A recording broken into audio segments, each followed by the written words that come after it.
So, I want you to imagine for a second that you're sitting down to play what you've been told is like this completely fair, high-stakes game. Right. Like a game with clear rules. Exactly. You study the rule book you were handed as a kid.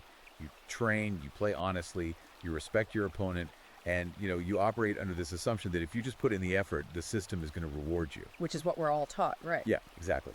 But slowly, over years of playing, you start to notice something kind of strange. Every time you score a point, the referee stops the clock, retroactively changes the rules, and actually deducts points from your score. Wow. Yeah. And if your opponent breaks a rule, the ref just looks the other way. Yeah. Eventually, this cold realization washes over you. The referee is on your opponent's payroll. Right. The game was never designed to be won. Never. It was only designed to keep you at the table, just steadily bleeding chips until you were completely bankrupt. It's a deeply unsettling analogy, but it honestly perfectly encapsulates the structural tension that we're examining today. Because what you're describing is the realization that a system you believed was, a reciprocal social contract is actually this highly calibrated mechanism for unilateral extraction. And that realization, that structural awakening, that moment of looking at the board and seeing the rig mechanics, that is the entire foundation of today's deep dive. It really is. So we want to welcome you, the listener, right now. We know that this specific deep dive has been highly, highly requested by those of you in the men's rights and red-pilled manosphere communities. We definitely see the comments. Oh yeah, we see the requests. And today, we are delivering. Our mission today is to unpack this provocative, intensely controversial new ebook titled Simpnomics: How Thirsty Men Fund Their Own Destruction by Conrad Riker. And it is a text that really does not compromise. Riker attempts to use formal logic, evolutionary biology, and macroeconomic theory to completely deconstruct modern social dynamics. It's heavy stuff. It is. The book argues that if you look at the history of our institutions, before they were captured by what the author identifies as feminist and Marxist ideologies, you see a very different structural architecture than what exists today. Right. Now, before we open this up, we need to establish some ground rules for this deep dive. We have to make something abundantly clear to you. Yeah, this is important. We are here to impartially report on the ideas contained in this text. We are not endorsing these viewpoints. Right, no endorsements. We are not taking sides on these heavily debated, politically charged issues. Instead, we are acting strictly as your guides here. We're here to objectively map the author's systematic deconstruction of modern institutions so that you can just, understand the mechanics of his argument. Precisely. Our role is strictly analytical today. We're examining the architecture of Riker's claims, tracing how he connects historical realities to current institutional behaviors, and just breaking down the specific mechanisms he thinks are driving this whole societal shift. And because we're going to be covering a massive amount of incredibly dense, controversial ground, if you want to read the source material yourself, Which we always recommend. always, so you can evaluate the unfiltered arguments directly, we urge you to check out Amazon Kindle and Google Playbooks to buy the ebook. Definitely do that. And also, take a second right now to like and subscribe to the show so you never miss a deep dive, and be sure to follow the author at Conrad N. Riker over at Substack. Right. Okay, so the table is set. Let's unpack this thing. Give us the high-level overview of the terrain we're entering with Simpnomics. So at its foundational level, Simpnomics is framed by Riker as a, quote, weapon forged in formal logic. A weapon. Yeah. The overarching thesis of the book is that Western civilization was originally built upon a patriarchal framework that operated on an exchange. Okay, in exchange of what? Well, it rewarded male protection, provision, and sacrifice with authority, respect, and familial sovereignty. But Riker asserts that modern institutions, ranging from the family court system and the welfare state, all the way to university academia and corporate HR departments, Basically everything. literally everything, he says they've been systematically captured. According to the text, these institutions have been re-engineered by feminist and Marxist ideologies to execute a single defining function, to extract male resources, be it wealth, labor, or physical safety, without offering any reciprocal authority, respect, or benefit to the men actually providing those resources. Wow, and he calls this historical and sociological shift the blueprint of the blue pill, right? Exactly. And to explain exactly how this extraction functions on a day-to-day basis, he introduces the concept that gives the book its title, Simpnomics. So let's start with definitions here. In the context of Riker's framework, what exactly is the working definition of Simpnomics? So, Riker defines Simpnomics as the rigorous study of net negative transactions where male resources flow to non reciprocal entities. Okay.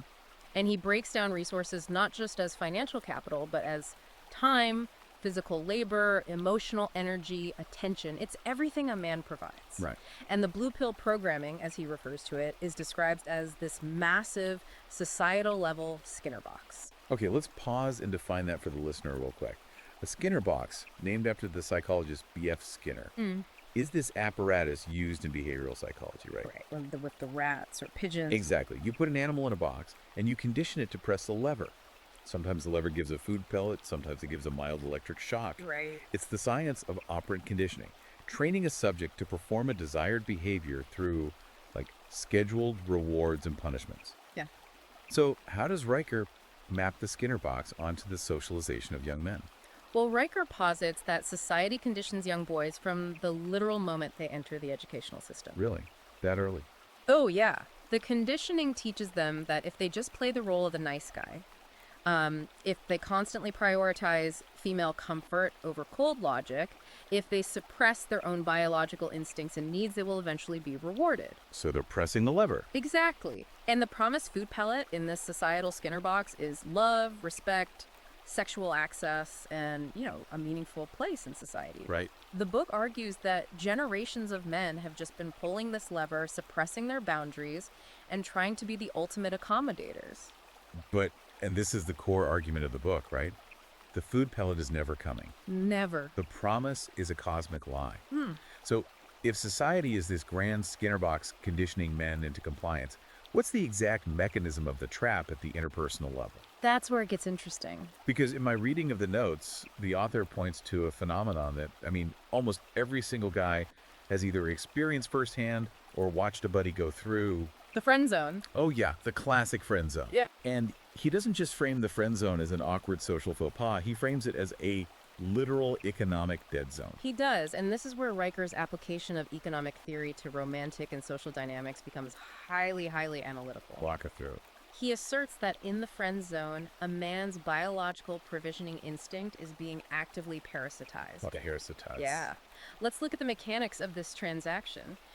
A man in the friend zone provides free IT support by fixing her computer. He acts as an unpaid therapist, like an emotional tampon absorbing the trauma of her bad dates with other men. Oh man. He provides physical labor by helping her move apartments. He might even provide direct capital through financial loans or paying for dinners under the guise of, just hanging out. Right. All of this labor and capital is extracted under the protective camouflage of friendship. But it's this entirely asymmetric relationship. Exactly. Riker points to a fundamental, immutable rule of economics and modern technology. If you are not the customer, you are the product. In the economy of the friend zone, the man believes he's the customer, paying in time and labor to eventually purchase affection or romantic consideration. Right. He thinks he's earning points. But Riker argues the woman is the actual customer, and the man's utility is the product she's consuming for free. He's the utility company, but she's not paying the electric bill. That's a great way to put it. He's fixing her car so she has reliable transportation to go on a date with the guy who treats her poorly and makes her laugh at the guy fixing the car. That is the precise dynamic Riker outlines.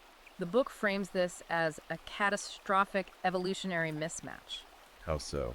Well, from an evolutionary biology standpoint, a male's instinct to provide resources and physical protection was naturally selected over millions of years to support his specific mate and his direct genetic offspring. Right. It's an investment. Exactly. It was a targeted investment to ensure the survival of his DNA.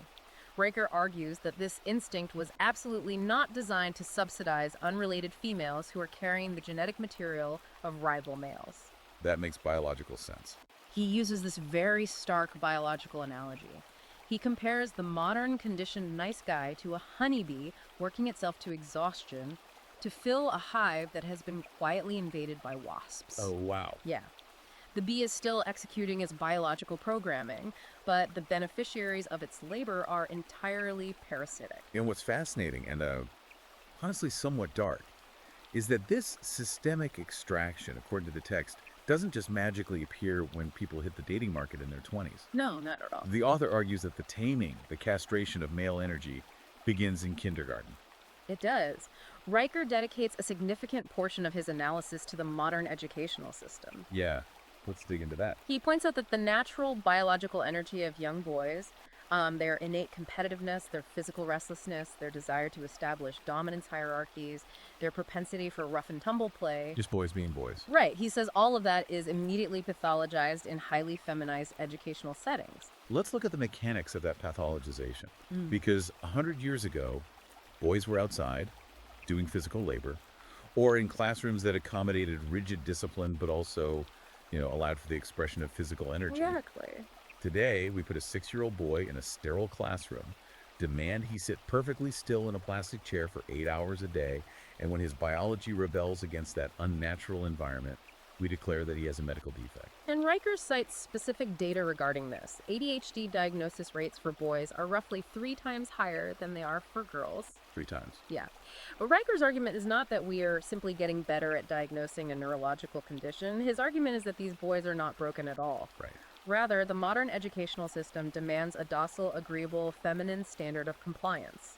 When boys act like biological boys, the system doesn't adapt to accommodate them. It medicates them. Exactly. They are chemically drugged into submission. Riker views this as a deliberate strategy to break the male spirit early so that these boys can seamlessly transition into becoming compliant, unquestioning, taxable utilities later in adult life. Okay, so if we take a step back and look at the trajectory here, if individual relationships in the friend zone and elementary school classrooms are these microeconomic traps designed to extract labor and enforce compliance, what happens when this dynamic scales up? To the macro level. Yeah, what happens when you apply this structural imbalance to the macro level of human reproduction and mating markets? Because this brings us to the evolutionary economics of hypergamy and an incredibly explosive concept the author coins, civilizational cuckoldry. It's a heavy term. To understand how Riker scales this up to the civilizational level, we have to delve into game theory. Okay, map that out for us. So game theory is a mathematical framework for analyzing strategic interactions between rational decision makers. In the evolutionary game of reproduction, Riker asserts that men and women are playing fundamentally different, often conflicting strategies. Right. He posits that men are biologically driven to play the strategy of cooperate, while women are driven to play defect. Explain the mechanism of those two strategies in this specific context. According to evolutionary psychology, the female reproductive strategy is inherently designed to maximize resource acquisition to ensure the survival of her highly limited offspring. Because she has a biological clock. Right, she carries the child for 9 months, she is vulnerable during that time. Therefore, she must optimize for the best possible genetic material and the highest amount of resources. Makes sense. The male strategy, conversely, is designed to maximize mating opportunities, as male reproductive capacity is virtually unlimited and requires very little biological investment up front. And the author argues that because of these divergent biological imperatives, the two strategies are locked in a perpetual state of conflict. And the modern man is essentially the battlefield upon which this war is fought. Correct. Riker meticulously breaks down the timeline of female hypergamy. Which is what exactly? Hypergamy is the sociological and biological instinct of a woman to always seek a mate of higher status, wealth, or physical dominance than herself. Right. Always trading up. Always. And Riker argues that modern women spend their peak fertility years, roughly ages 18 to 28, pursuing what he terms alpha seed. Alpha seed. This is the physically imposing, socially dominant, exciting, often unpredictable bad boy who triggers her primal arousal, but has absolutely no intention of committing his resources to her exclusively. Right. Then, as the woman ages, as her fertility naturally declines, and the excitement of the chaotic alpha lifestyle fades, her strategy shifts. She transitions from seeking alpha seed to securing beta provision. She actively looks for the reliable, compliant, nice guy, the very guy she ignored in her early 20s, to fund the maintenance, lifestyle, and stability that the alpha male never provided. You know, in the manosphere, this is often colloquially referred to as the reformed whore trap or the epiphany phase. Yeah. The brutal underlying logic is that she spent her highest value sexual capital on men who didn't care about her. And now she expects the beta provider to step in and pay the premium maintenance costs on vehicles she already drove aggressively off the lot. It's a harsh way to put it, but that's exactly the framework Riker is using. He even points to cultural phenomena to back this up. Like what? He highlights the massive, unprecedented success of the 50 Shades of Grey franchise. Oh, wow. Yeah. He notes that the ultimate, unvarnished female fantasy isn't a sensitive, progressive male ally who asks for consent to do the dishes and splits the bills 50-50. Right. The fantasy that sold over 100 million copies is a towering, dominating, fabulously wealthy predator who controls her completely. But here is where I want to inject a genuine question about the author's logic on behalf of the listener. If men are just these biological automatons blindly following this deep-seated programming to step up and be the beta providers, how does Riker explain the massive, undeniable modern collapse of marriage rates? That's the paradox. Right. If the programming is so strong, why are men walking away from the altar in record numbers? It is a critical question, and it's where Riker's synthesis of economics and biology really shines. He doesn't believe men are blindly following the programming anymore. Okay, so what's happened? To explain the marriage strike, he introduces two specific frameworks. First, he references the Travers-Willard hypothesis. Okay, let's define that for the audience so we don't get lost in the academic weeds. The Travers-Willard hypothesis is an evolutionary biology theory proposed in 1973 by Robert Travers and Dan Willard. Right. The basic premise is that female mammals can adjust the sex ratio of their offspring based on their maternal condition. If a mother is in great condition with abundant resources, she will produce more male offspring because a highly successful male can reproduce exponentially. Exactly. If she is in poor condition, she will produce more female offspring because females are a safer, lower risk bet to reproduce at least once. So how does Riker twist this hypothesis to fit his economic model? Riker adapts the underlying logic of Travers-Willard, which is essentially about biological risk assessment and resource allocation based on environmental conditions, and applies it to male mating strategies. Okay. He argues that men are subconsciously assessing the modern environment and realizing the conditions for successful reproduction and familial stability are deeply hostile to them. To illustrate this, he coins what he calls the Laffer curve of female beauty and male utility. Okay, another economic concept we need to unpack. The Laffer curve. For you listening, you might remember this from 1980s Reaganomics. Arthur Laffer famously drew a curve on a napkin to show that tax revenue does not simply increase in a straight line as tax rates increase. Right. If the government taxes you at 0%, they collect $0. But if they tax you at 100%, they also collect $0 because nobody's going to go to work if the government takes every single penny they earn. There is a tipping point of diminishing returns where raising the cost of participation actually destroys the system. So how does Riker map macroeconomic tax theory onto a woman's physical appearance and a man's labor? Riker maps this with mechanical, almost ruthless precision. He argues that in a traditional relationship model, a woman's primary offering in the evolutionary marketplace is her youth and fertility. Which are inherently depreciating assets. Exactly. Time inevitably diminishes them. Conversely, a man's primary offering is his utility, his labor, his income, and his ability to provide, which are generally appreciating assets as he gains experience and status over time. Okay. Riker's Laffer curve posits that as a woman's physical beauty depreciates over the course of a marriage, the man's utility must exponentially increase to maintain the equilibrium of the relationship. She is offering a rapidly depreciating asset while simultaneously demanding more of his appreciating labor. Which, if you look at it purely as a financial portfolio, is an inherently bad investment for the man. Terrible investment. You are buying high and selling low while continuously paying rising management fees. Precisely. And that economic realization is what explains the modern marriage strike. Men, particularly men with assets, education, and resources, are waking up from the blue pill conditioning. They're doing the math. They are correctly pricing the risk of modern marriage. Riker argues that when the downside of a legal contract includes the very real probability of losing your home, losing access to your biological children, forfeiting half of your lifetime accumulated wealth, and being mandated by a court to pay a decade of alimony to the very person who unilaterally broke the agreement. Which happens all the time. All the time. The only truly irrational act is signing that contract in the first place. Therefore, the collapse of marriage rates isn't some psychological commitment phobia or immaturity on the part of men. It's just a rational choice. It is the free market's objective verdict on a rigged system. The cost of participation has hit that 100% tax rate on the Laffer curve, so men have simply stopped working the relationship economy. So, the men withdraw. The beta providers go on strike. But here is the structural problem. The system still needs funding.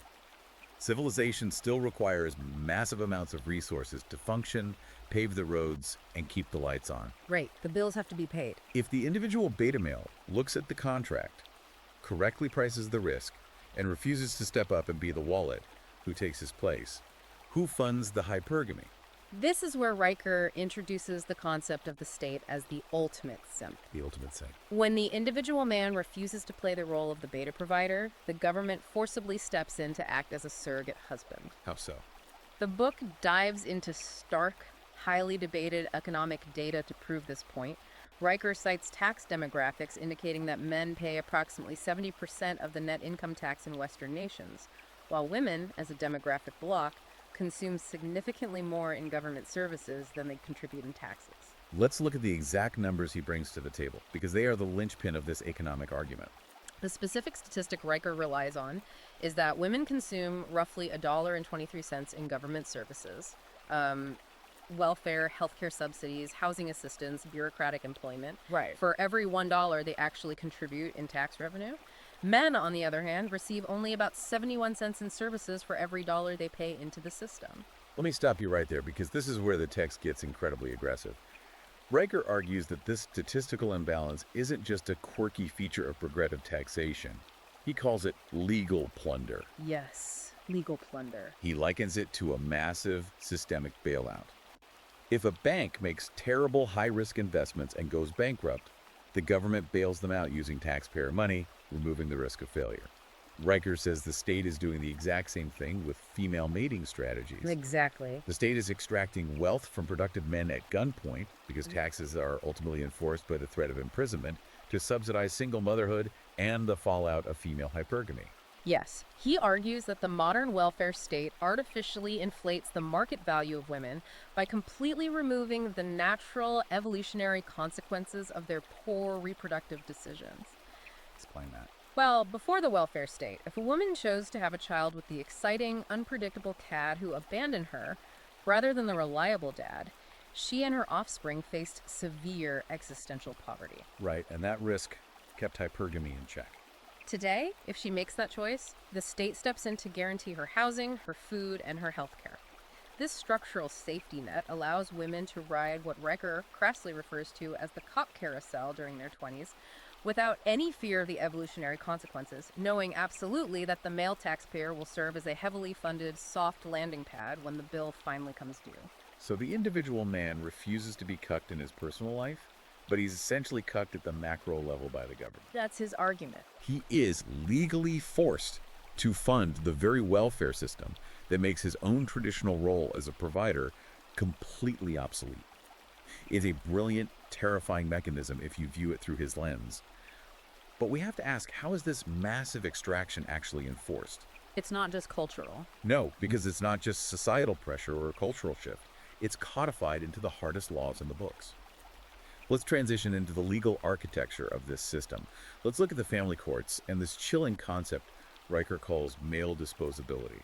The legal enforcement mechanism of this extraction is what Riker dramatically titles the Birkenhead Protocol. The Birkenhead Protocol. This is his overarching term for the modern family court system, which he describes not as an instrument of justice, but as a $50 billion a year industrial complex specifically designed to strip mine men of their assets. 50 billion.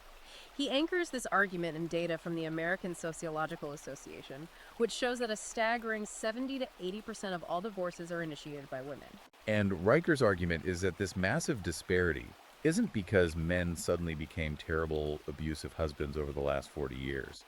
He argues it is a direct result of the incentive structures built into the legal code. Exactly. Let's break down the mechanics of a divorce proceeding under this system. Riker argues the family court guarantees that when a woman initiates a divorce, she can essentially cash out of the marriage contract while retaining all the benefits of the male's provision. Right. Because of doctrines like the tender years presumption, which, though officially removed from many books, Riker argues still unofficially governs judges' biases, she gets the presumption of primary child custody. And because she has primary custody, she usually gets to keep the marital home. Right. And because she has the home and the kids, she is awarded child support. And depending on the state, she may be awarded permanent alimony. Meanwhile, the man, who did not initiate the dissolution of the contract, is reduced to an ATM with biweekly visitation rights. The mechanism works like this.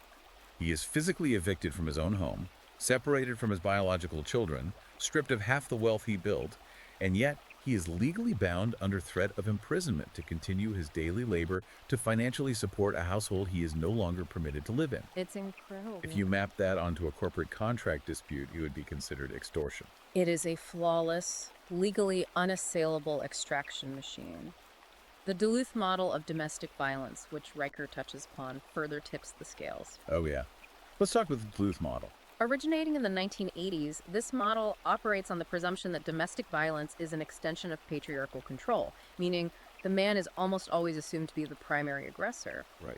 Riker argues this model has weaponized the restraining order, turning it into a tactical nuclear weapon used by divorce lawyers to instantly remove a man from his home and secure leverage in custody battles, often without a shred of physical evidence. But the author goes much deeper than just the mechanics of divorce court. To justify treating men like walking wallets in family court, society must possess an underlying fundamental disregard for the intrinsic value of male life itself. It has to, structurally. And Riker has this striking, haunting historical metaphor about how civilization views men. We have to unpack this. Why does the author use a 19th century shipwreck to explain 21st century labor statistics? This is undoubtedly one of the most sobering and intense sections of the entire book. Riker looks back to the sinking of the HMS Birkenhead, a British troopship that struck a rock off the coast of South Africa in 1852. Okay. The ship was going down rapidly, the waters were famously infested with great white sharks, and there were not enough lifeboats for everyone on board. The commanding officer drew his sword and ordered his soldiers to stand fast on the deck. Wow. 450 British soldiers stood at rigid attention on the slanting deck of a sinking ship, maintaining absolute discipline while they watched the lifeboats slowly fill with women and children. Just stood there. Once the lifeboats were safely away, the ship broke apart. And those men drowned or were eaten. They didn't riot. They didn't push the women out of the way. They just stood there and died. Which is unimaginable. Riker compares this to the sinking of the Titanic in 1912, where 74% of the women on board survived, compared to only 20% of the men. Now, culturally, we are taught that this is the apex of honor. Women and children first. It is the ultimate expression of chivalry and masculine virtue. But Riker completely deconstructs that narrative. He calls women and children first a death sentence with excellent public relations. A death sentence. He argues that this is not heroism, rather it reveals the true, cold, operational code of human civilization. Male life is viewed by society as an expendable currency, a cheap commodity to be readily spent to purchase female safety. Right. The men on the Birkenhead weren't heroes to the system, they were a biological buffer zone. And Riker connects this 19th century maritime tragedy directly to the modern workplace to prove that the Birkenhead Protocol is still active today. Yes, this is a huge point. We hear endlessly in the media and in corporate HR about the glass ceiling, the invisible systemic barrier allegedly keeping women out of corner offices and CEO positions. But Riker introduces the reality of the glass cellar. The trapdoor beneath your feet that nobody wants to acknowledge. Yes, the glass cellar. Riker pulls data from the Bureau of Labor Statistics, which shows year after year with brutal consistency that roughly 93% of all workplace fatalities are men. 93%. The coal miners whose lungs fill with black dust, the transmission tower climbers working on high voltage lines in freezing rain, the Bering Sea crab fishermen crushed by heavy machinery, the sanitation workers, the loggers. Men are literally slaughtered by the thousands every year, keeping the lights on, keeping the water running, and building the physical infrastructure of civilization. And society treats this massive loss of male life as mere background noise. Completely ignores it. It's expected. Oh. But Riker notes, if a woman faces a perceived microaggression in an air-conditioned corporate boardroom, it is elevated to a national crisis requiring federal intervention. The disparity in empathy is exactly what he's pointing out. That contrast is absolute brutality. Yeah. You have a 93% workplace fatality rate for men keeping the civilization afloat, and then you have the suicide statistics. The book notes that divorced men commit suicide at 9 times the rate of divorced women. 9 times. It's a staggering metric. Let's look at the mechanism of that despair. The system extracts the man's wealth, it extracts his children, it extracts his fundamental purpose as a father, and then when the man finally collapses under the weight of that extraction and takes his own life, society doesn't blame the system. Society labels his despair as toxic masculinity or an inability to process his emotions. Riker views this as the ultimate civilizational gaslighting. Yeah. The culture mocks men for their perceived weakness, yet simultaneously mocks them when they try to project strength. It constantly demands that men show vulnerability and open up about their feelings. But the moment a man does, that vulnerability is weaponized against him, often brought up later in arguments or used to prove he's unstable during those very custody hearings we just discussed. Which brings up a massive, unavoidable question. Right. If we are to believe Riker's thesis, to maintain a system this incredibly lopsided, a system that extracts labor, extracts wealth, and extracts life itself while offering nothing but contempt and the threat of lethal ruin in return, there must be a massive psychological and ideological smokescreen. Right. There has to be. You can't just run a system like this out in the open without the workers dropping their tools and walking away. How does the system prevent men from realizing the game is rigged and organizing a rebellion? That question brings us to the ideological superstructure of Riker's theory. He dedicates significant time to examining the capture of our sense-making institutions. Universities, media, HR departments. Exactly, particularly by the doctrines of gender theory. Furthermore, he examines the specific archetype of men who actively enable this capture. He calls them the Vichy men. Okay, let's make sure the listener understands that historical reference. The Vichy government was the French regime that chose to actively collaborate with Nazi Germany during the occupation in World War II rather than join the resistance. Right. They sold out their own people to maintain a sliver of comfort and perceived safety under the new rulers. Let's talk about how Riker applies this to gender studies departments. Because he doesn't just disagree with their academic conclusions, he calls them parasitic tapeworms. He does, and the biology analogy is very intentional. Riker frames gender studies not as a legitimate academic discipline engaged in the pursuit of truth, but as a parasitic organism that has convinced the host body, the university system, the federal government, the corporate world, that it is a vital, necessary organ. Mechanically, how does a tapeworm survive? It consumes the host's nutrients. Gender theory consumes billions in student loan tuition and taxpayer dollars, but Riker argues its only actual output is the manufacturing of social friction, the lowering of workplace competence through forced diversity quotas, and the deliberate erasure of objective biological truth. Well, it's like a racket. It operates like a mafia protection racket. It literally invents invisible societal problems like systemic microaggressions or unconscious bias so that it can sell you the mandatory HR training seminars to, quote, solve the very problems it invented. And the deeper we go into this ideology, the more metaphysical it gets. Yeah. He compares the modern transgender movement to ancient Gnosticism, which I found to be an incredibly deep philosophical and surprisingly sound structural analogy. Let's define Gnosticism for the listener to see how he builds this. So, Gnosticism was a collection of ancient religious ideas from the 1st century. The core tenet of the Gnostics was that the material world, the physical universe, was inherently flawed and evil. It was created by a malevolent lesser god called the Demiurge. They believed that human bodies were physical prisons trapping divine sparks, and that salvation could only be achieved by attaining secret knowledge, gnosis, and rejecting the physical flesh entirely.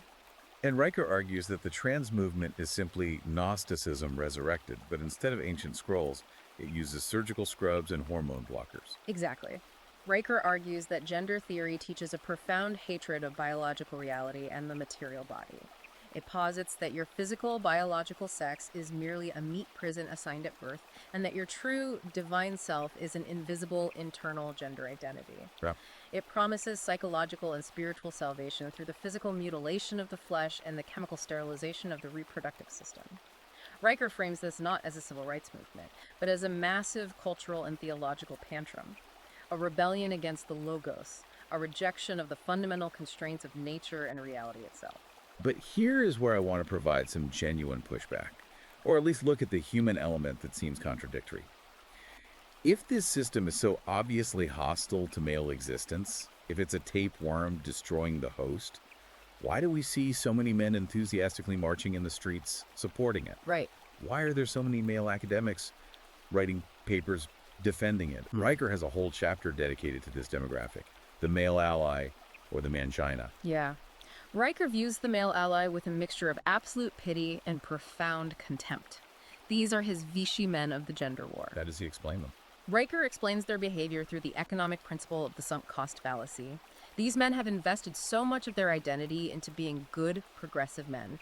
They believe that by constantly apologizing for their inherent masculinity, by eagerly checking their privilege, by bowing low enough to the demands of feminist ideology, the beast will somehow recognize their loyalty and eat them last. They operate on this delusion of a moral debit and credit system. They think, if I'm a good ally, if I denounce other men, if I validate every grievance, I will accrue enough moral credits to be rewarded with love, sexual access, and institutional approval. But Riker points out the fatal flaw in their logic. Their return on investment is negative infinity. Negative infinity. By funding the diversity initiatives and the gender studies programs that explicitly label their very biological existence, their masculinity, as inherently toxic, the male ally is literally purchasing the rope for his own hanging. Wow. He is financing his own structural obsolescence. And the ultimate tragedy, Riker notes, is that women do not even respect these men. Because it's weak. Exactly. The constant supplication, the lack of rigid boundaries, the desperate need for approval, these traits trigger a primal evolutionary disgust response in women. They classify the male ally not as a desirable mate, not even as a man, but as a safe, sexless utility. And utilities do not generate biological attraction. It's an incredible point. He even traces this dynamic all the way back to the Book of Genesis. Oh, yeah. The Adam analogy. He argues that Adam was the original male ally. When Eve rewrote the rules about the tree of knowledge, adding her own subjective interpretation that they couldn't even touch the fruit, which God never said, Adam didn't step up and correct her. He stayed silent. He collapsed his frame. He abdicated his masculine authority and boundary setting just to keep the peace with his partner, and he damned all of humanity in the process. It's a fascinating red-pilled rereading of the foundational myth of Western culture. And speaking of rewriting rules and boundaries, what about the cotton ceiling? The book uses this as a prime example of this ideology eventually eating its own tail. The cotton ceiling is a term used to describe the resistance some biological lesbians have to sleeping with trans women, biological males who identify as women. Right. Riker points out that this is the logical, inevitable endpoint of gender theory's war on physical boundaries. If the ideology dictates that an internal feeling of gender identity totally supersedes objective biological sex, then the definition of homosexual attraction must be forcefully redefined. It has to be. Lesbians are now culturally pressured and bullied into accepting biological males with intact male genitalia as sexual partners under the threat of being labeled bigots. Which Riker points out is a dark, staggering irony. It is the ultimate irony. Riker argues that this is essentially the exact same coercive, nice guy incel logic, like you owe me access to your body because I am a marginalized victim. Right. But now it has been weaponized and legitimized by the state and academia. It is coercing women into accepting male biology under the untouchable guise of social justice. For Riker, this proves that when objective biological reality is erased by the tapeworm, the only thing left in society is raw, coercive power. So the ideological cage is built on erasing boundaries, ignoring biology, and redefining reality. But how do women enforce this on a micro, interpersonal level? How does a woman win an argument in this system when the facts are against her? The psychological warfare. Let's shift our focus to the psychological mechanisms used to ensure male compliance. The author explores the concepts of womanese, shit tests, and the gamma bias. To understand the interpersonal dynamics, Riker argues we must first understand the concept of female solipsism. Let's define that. Solipsism, in classical philosophy, is the idea that only one's own mind is sure to exist, and anything outside of it is unknowable. Okay. In the context of Simpnomics, Riker argues that for the modern, culturally enabled woman, her internal emotional state supersedes objective, empirical reality. Feelings literally equal facts. If she feels oppressed, she is factually oppressed, regardless of what the data, the law, or the history says. As the book brilliantly phrases it, the goalposts are made of gas and they move with every single mood swing. Yes, and society doesn't just tolerate this solipsism, it scales it up and institutionalizes it through a mechanism that behavioral psychologists Martin Seeger and John Barry identified as the gamma bias. Okay, let's define the gamma bias for the listener, because understanding this cognitive filter changes how you watch the news forever. The gamma bias is a cognitive matrix that operates in the public consciousness. It works like this. When a man does something good, It is attributed to his privilege or expected of him, so it is minimized. Hmm. When a man does something bad, it is highlighted as proof of toxic masculinity. Conversely, when a woman does something bad, it is minimized, blamed on her trauma, or blamed on the patriarchy forcing her into a bad situation. But when she does something good, When a woman does something good, it is maximally celebrated as a triumph over oppression.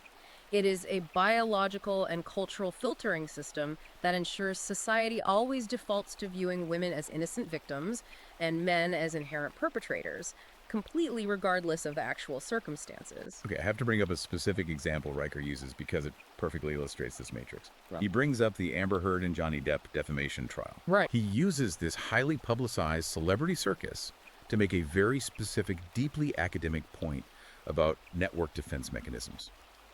For you listening, how does a messy Hollywood divorce trial connect to the dense academic concept of Sandra Harding's standpoint epistemology? I want you to walk us through Riker's logic here. This is perhaps one of the sharpest syntheses in the entire book. Riker examines the absolute dogma of believe all women and the operation of the feminist whisper network. Okay. During the trial, it became empirically undeniable, through audio recordings and witness testimony, that Amber Heard had fabricated claims and was, in fact, the primary physical abuser in the relationship. Her narrative collapsed under the weight of objective evidence. But the critical point Riker makes is how the network reacted to that collapse. Exactly. The feminist media network, the op-ed writers, the academic institutions, they didn't apologize to Johnny Depp. They didn't retract their previous condemnation of him. Instead, they circled the wagons and fiercely defended Amber Heard, writing think pieces about how the verdict was a chilling blow to women's rights. Why? If it was objectively proven in a court of law that she was lying and abusive, why would the network defend her? Because, Riker argues, the network is not interested in defending the truth. They are interested in defending the weapon of accusation. The weapon itself. Yes. If society admits that a woman can maliciously lie about abuse to destroy a man, it critically damages the credibility of the entire feminist infrastructure, which relies on the gamma bias. False accusation is a zero-cost weapon of mass destruction for women in the modern era. To protect the efficacy of that weapon, the hive mind must defend the accuser at all costs, even when she is caught. And this links directly to standpoint epistemology. Let's define that. Standpoint epistemology is a theory developed in the 1980s by feminist philosophers like Sandra Harding. It argues that knowledge is socially situated and that marginalized or oppressed groups possess a special epistemic privilege. Right. Essentially, it claims that because women are oppressed, they have access to a deeper, more profound truth about society than men do. It is the academic, pseudo-intellectual version of a toddler screaming, because I said so. Yeah. Reichert exposes standpoint epistemology as a philosophical fallacy designed to replace objective empirical evidence with subjective lived experience. Yeah. If a woman's standpoint is accepted as absolute truth simply because she possesses the identity of a woman, then logic, the scientific method, and legal due process are completely dead. Wow. The Amber Heard trial proved Riker's point. The network will gladly sacrifice objective reality on the altar of female solipsism to maintain its structural power over men. And the author takes this logic to its absolute, most controversial extreme when he discusses the topic of abortion. He frames abortion not through the lens of healthcare or religion, but as the ultimate metaphysical shit test. He does. In the vernacular of the manosphere, a shit test is a subconscious psychological test a woman uses to gauge a man's strength, his boundaries, and his frame control. Right. Will he stand his ground, or will he fold to her emotional demands? Riker scales this interpersonal dynamic up to a civilizational and metaphysical level. He argues that the political slogan, "My body, my choice," is not fundamentally a libertarian argument for bodily autonomy. It is, at its core, a radical declaration that female emotional preference officially supersedes natural law. Explain the mechanism of how that relates to male extraction. The mechanism is total asymmetry. Riker points out that abortion on demand frees women from all biological and evolutionary consequences of their mating choices. If she chooses the wrong mate, she can erase the consequence. But if she chooses to keep it, However, if she chooses to keep the child, the man, regardless of his desires, his financial readiness, or his consent to become a father, is immediately locked into 18 years of state-enforced financial liability. Right. The man has absolutely zero reproductive sovereignty post-conception. For Riker, the abortion debate is the ultimate litmus test. It queries whether a civilization will defend objective biological reality and equal responsibility, or if it will surrender completely to the dictates of feminine emotional chaos, forcing men to pay the bill for choices they are legally barred from making. Okay. We have mapped a truly terrifying dystopian landscape here. For you listening, we have walked through the economic extraction of the friend zone, the evolutionary traps of hypergamy, the $50 billion slaughterhouse of the family courts, the ideological tapeworms of gender theory, and the psychological warfare of the gamma bias. It's a lot. According to Riker's text, the system is fundamentally rigged, the referee is paid off, the rules are fake, and the penalties only apply to one side. So, what is the way out? Does he just leave men in this state of nihilism? According to the author, how does a man actually survive this meat grinder? Let's talk about the final section of the book, the Red Pill Reformation and rebuilding the patriarchy from within. Riker does not leave his readers without a blueprint. The final chapters of Simpnomics pivot sharply from diagnosis to prescription. Okay, good. He introduces a concept rooted in Austrian economics called praxeology, which is the deductive study of human action and purposeful behavior. And the specific human action he prescribes for men is absolute strategic withdrawal. Because you cannot negotiate with a tapeworm. Exactly. You cannot debate a mind virus. You cannot use logic to convince a machine designed to grind you into fertilizer to suddenly treat you fairly.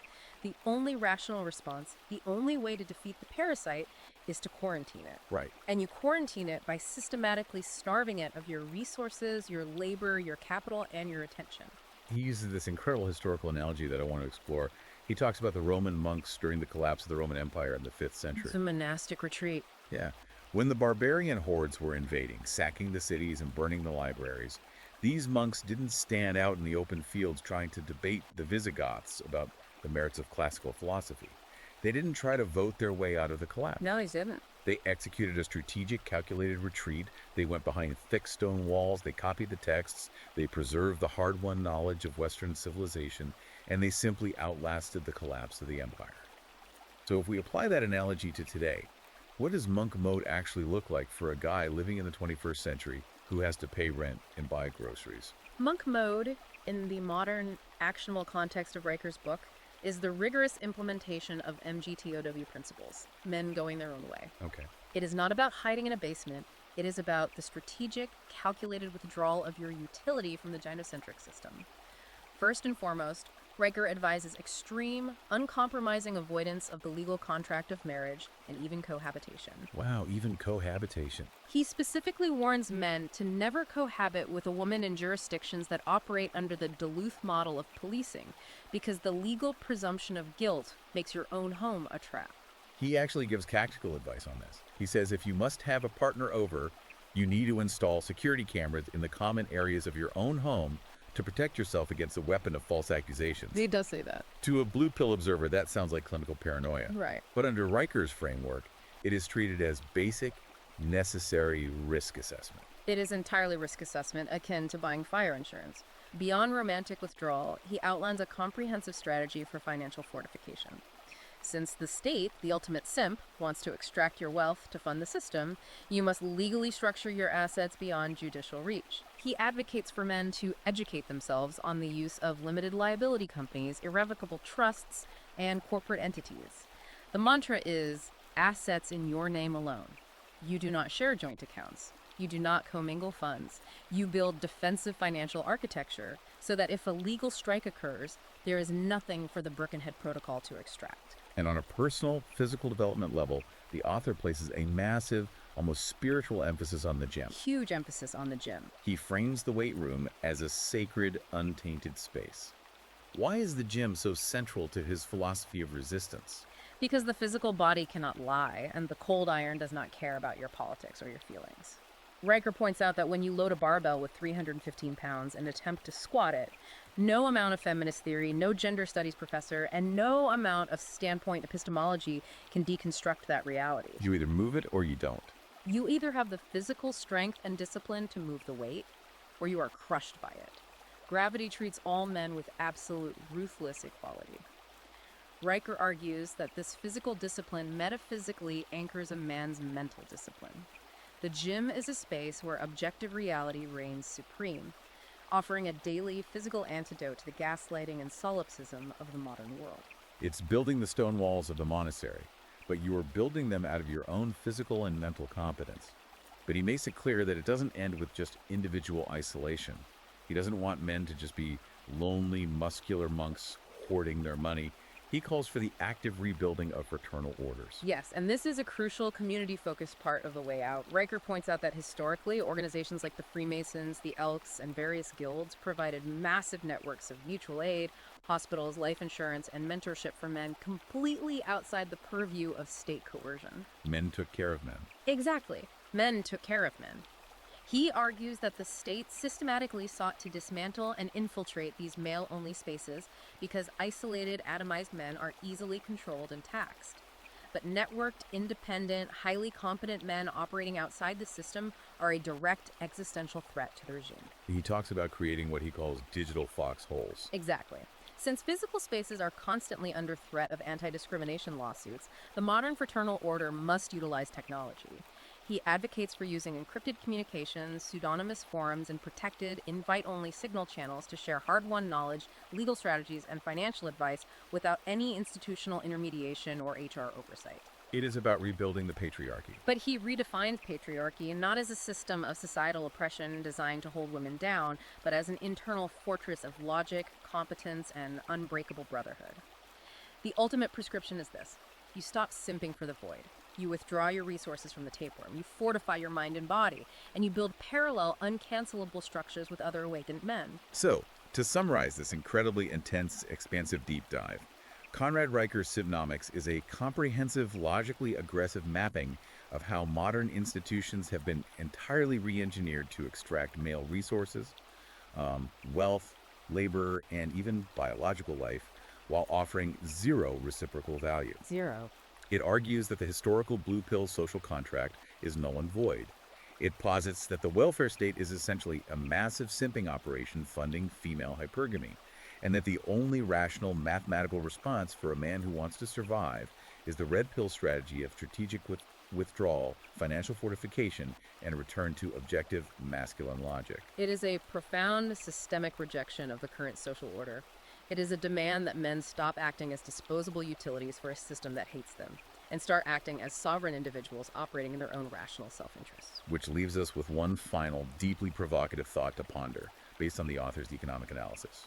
Riker introduces the Misesian calculation problem at the very end of the book. Yes, this is crucial. For the listener, Ludwig von Mises was an economist who proved that a socialist system cannot function because without free market prices, you cannot rationally allocate resources. Riker applies this to the gender dynamic. If the entire simp state relies on the heavy taxation of a shrinking pool of productive, compliant beta males to fund an ever-expanding system of infinite female consumption and welfare. What happens when the math breaks? Exactly. What exactly happens on the day the math finally breaks? What happens when the marriage strike becomes absolute, when the birth rates hit absolute zero, and the state finally runs out of other people's money to extract? That is the ultimate apocalyptic question the book poses. A system built purely on extraction cannot survive the withdrawal of its primary producers. The collapse of the system isn't a mere possibility under the laws of mathematics and praxeology. It is an absolute inevitability. Just like a failing building. You can put up all the ideological wallpaper you want, you can redefine the structural engineering terms, but eventually the foundation cracks, the gravity takes over, and the whole edifice collapses into dust. It really does. It is a heavy, heavy thesis, and one that demands serious, rigorous contemplation, regardless of where you currently stand. Remember, if you want to explore the full unabridged text, if you want to dive into these syllogisms and economic models yourself, we urge you to check out Amazon Kindle and Google Play Books to buy the ebook Simpnomics. And if you want to join the ongoing conversation, read more essays, and connect with the community forming around these concepts, be sure to follow the author at Conrad Riker at Substack. And as always, before you go, hit that like button, subscribe to the podcast feed, and share this deep dive with someone who needs to hear it. Keep questioning the rulebook, keep building your own structures, and keep your eyes open. We'll see you on the next deep dive.